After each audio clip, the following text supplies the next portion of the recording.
Hello बच्चों, आप सभी कैसे हो। आशा करती हूँ कि आप सभी ठीक होंगे, स्वस्थ होंगे।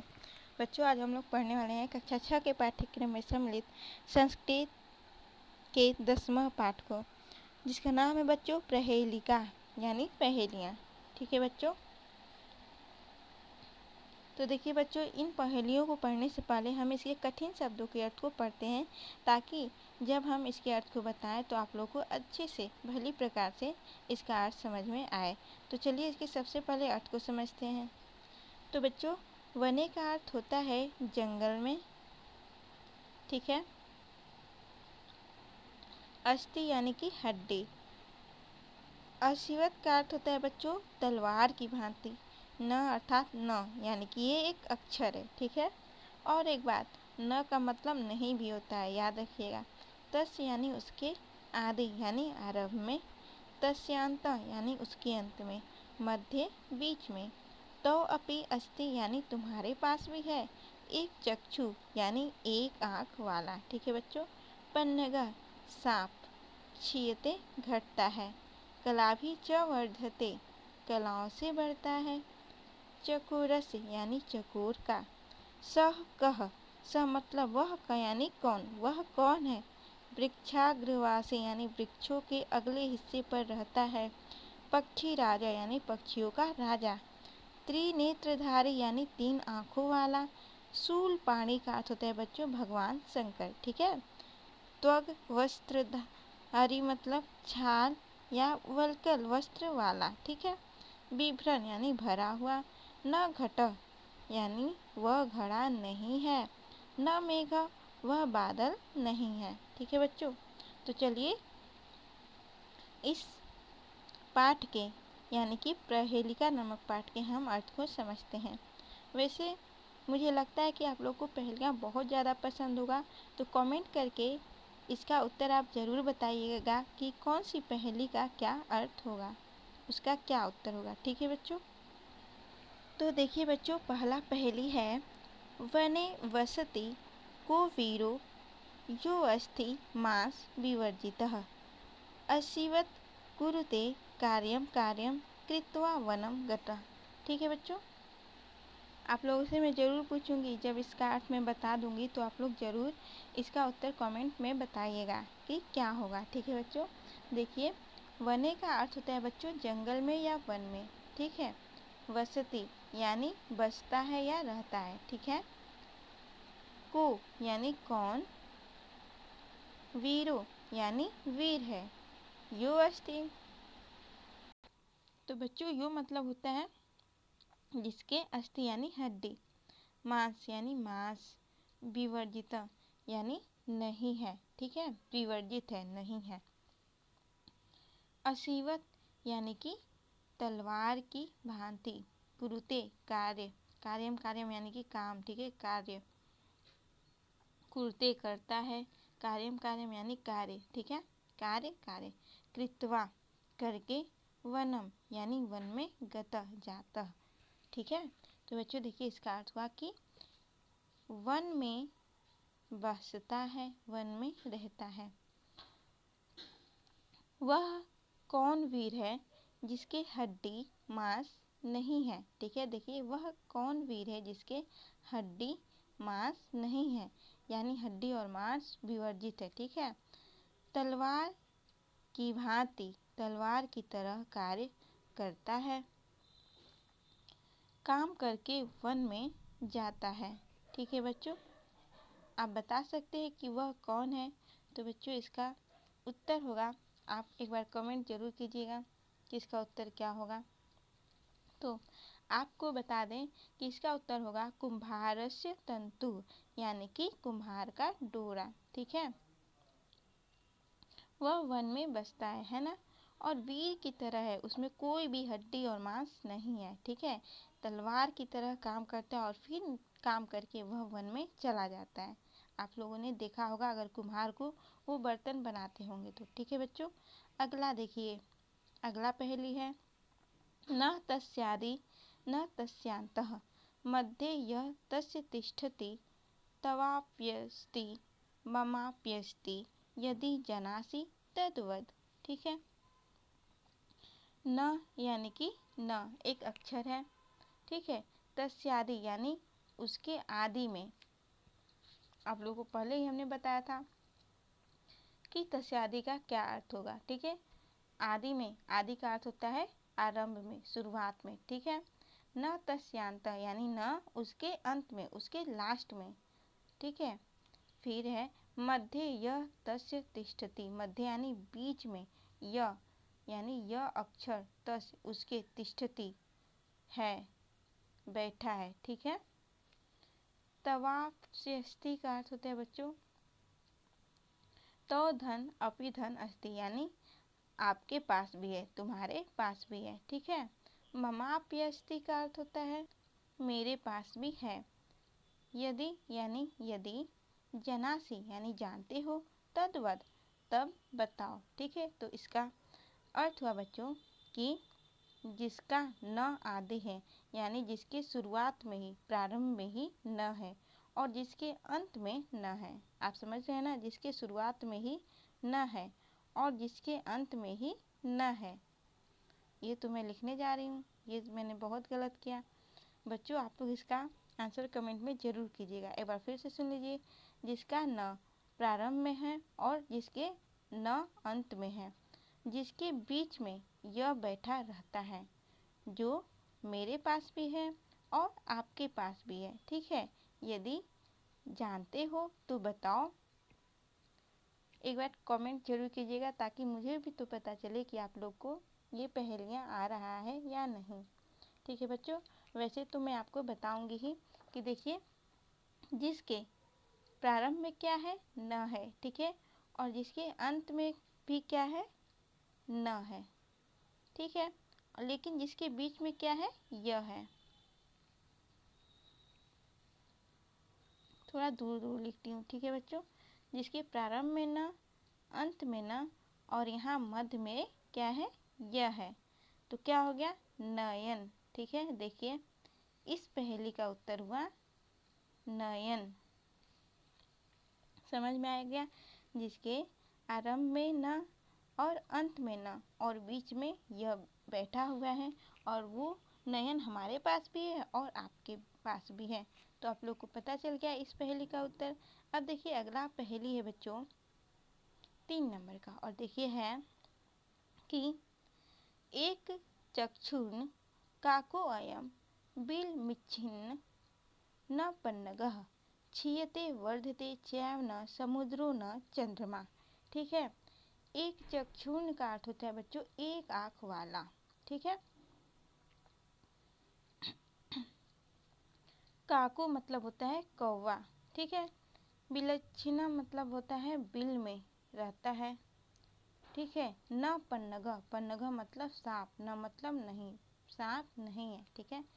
क्षीयते का अर्थ होता है कि घटता है, वर्धते यानी बढ़ता है, चैव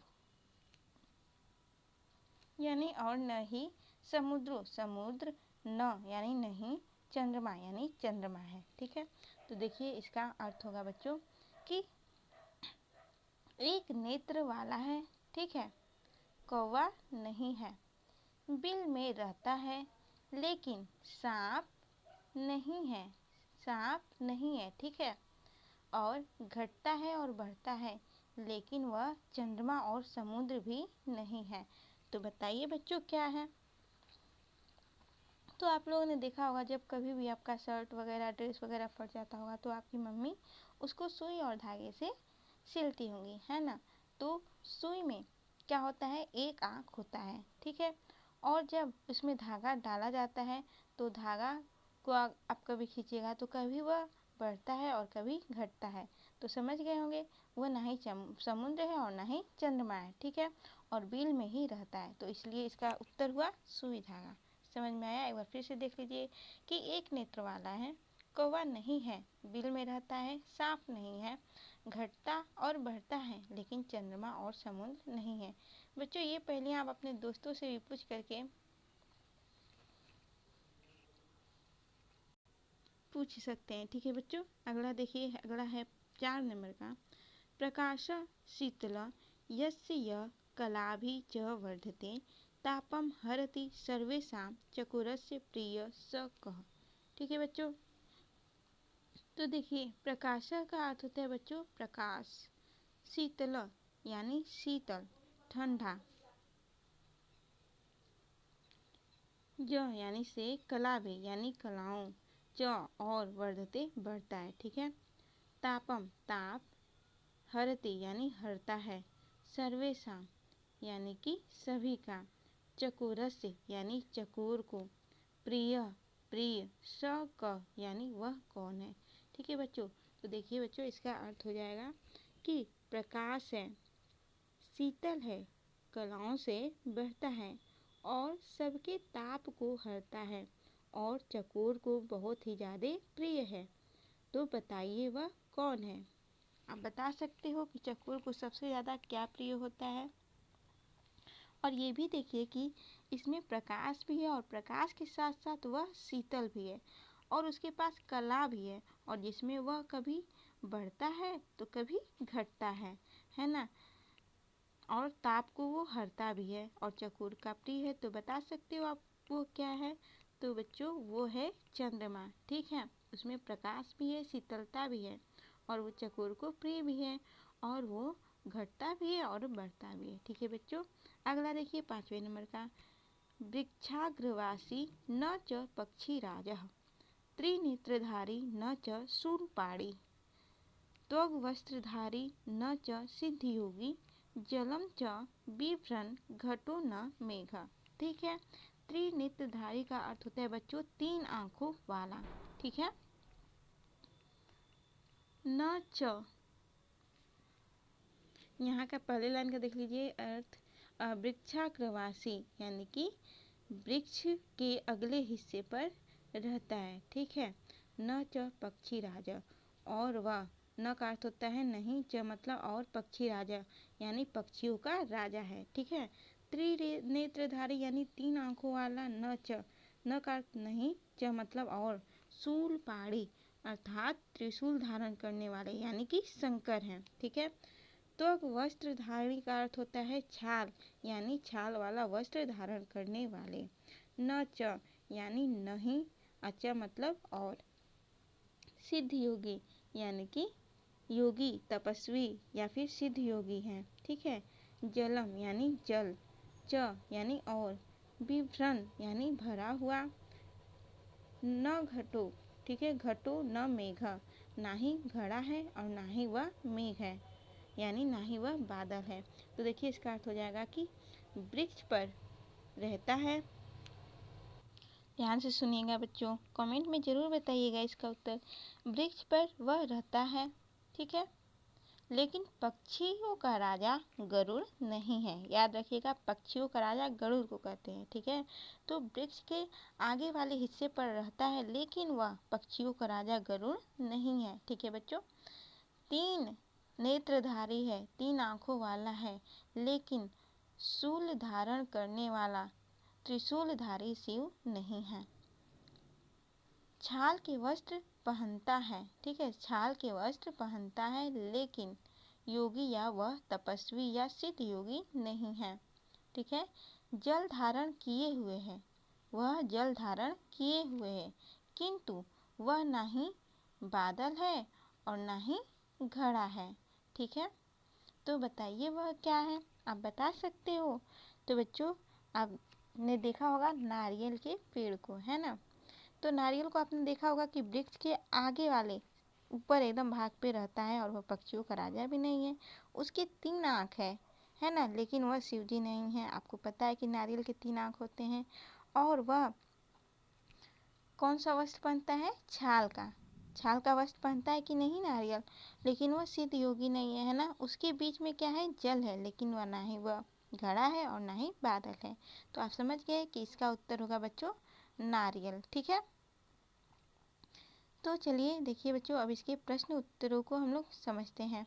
तो देखिए बच्चों इसका प्रश्न संख्या 2 है, पूर्ण वाक्येन उत्तरत यानी पूरे वाक्य में उत्तर देना है। क्या है, कह वीर असीवत कार्यम करोति। ठीक है।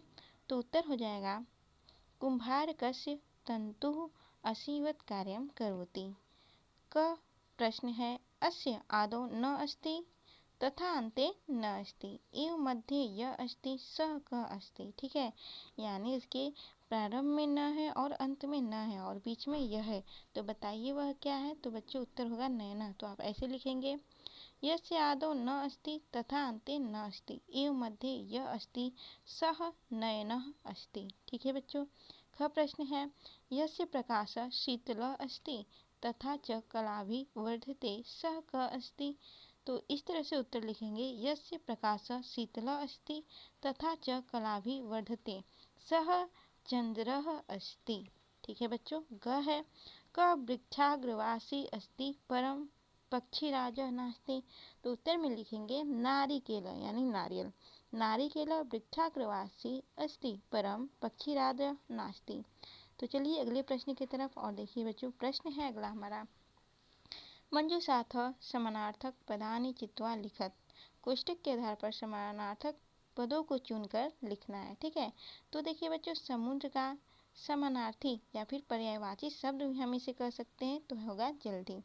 चंद्र का समानार्थक होगा शशि, मेघ का घन होगा, जलम का नीरम, चक्षु का नेत्रम। ठीक है, यह जो इधर शब्द दिया हुआ है बच्चों, इसी का यह दूसरा नाम है ना। फिर है विलोम पदानि परस्परम योजयत। विलोम पदों को आपस में मिलाइए जो सही हो। ठीक है, तो देखिए विरह का कायरह होगा, गतः का आगतः, प्रकाशः आपको पता होगा अंधकार। ठीक है, शीतल यानी ठंडा, तो इसका होगा गर्म, तो शीतल का हो जाएगा तप्तः। प्रिय का अप्रिय। आप लोग को आशा करती हूँ कि विलोम सब आता ही होगा, तो आप लोग इसको आसानी से हल कर लेंगे, है ना बच्चों। देखिए अगला प्रश्न है प्रश्न संख्या 4। सॉरी बच्चों, यह प्रश्न संख्या 4 हम लोगों ने हल कर लिया। यह है प्रश्न संख्या 5 और दिया है संधि विच्छेद कुरुत। संधि विच्छेदम कुरुत यानी संधि विच्छेद कीजिए। इधर पदम है और इधर संधि विच्छेद है, करना है आपको। तो तस्यांतः, तो संधि विच्छेद हो जाएगा बच्चों तस्य धन अंते। चैव, च धन एव, वृक्षाग्रवासी, वृक्ष धन अग्रवासी। ठीक है बच्चों। प्रश्न 6 है, पाठात क्रिया प्रदानि चित्वा लिखत। पाठ से क्रियापदों को चुनकर लिखना है। ठीक है, जैसे वसति दिया है उसी तरह से लिखना है। तिष्ठति, वर्धते, क्षीयते, हरति, कुरुते। प्रश्न 7वां है बच्चों और कह रहा है वाक्यानि पूरयत। वाक्यों को पूरा कीजिए। ठीक है बच्चों।